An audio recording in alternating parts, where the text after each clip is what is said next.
शकीला, तुम यहाँ बैठी हो और मैं पूरा घर देख चुकी। क्या हुआ शकीला, रो रही हो तुम? नहीं, बस ऐसे ही आंखें भर आई थी। इसे रोना ही कहते हैं।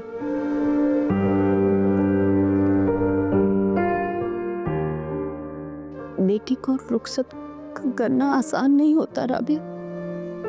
बेटी को घर में बिठा के रखना भी तो आसान नहीं। ठीक कह रही, ये वो बोझ है जब सीने से सिरकता है तो और भी बोझल कर देता है। कह तो तुम ठीक रही हो। तुम्हें पता, मैंने हमेशा अल्लाह से यही दुआ की,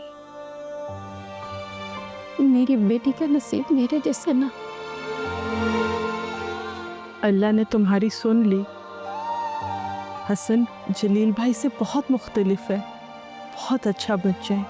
तुम देखना वो हमारी अंबर का कितना ख्याल रखेगा।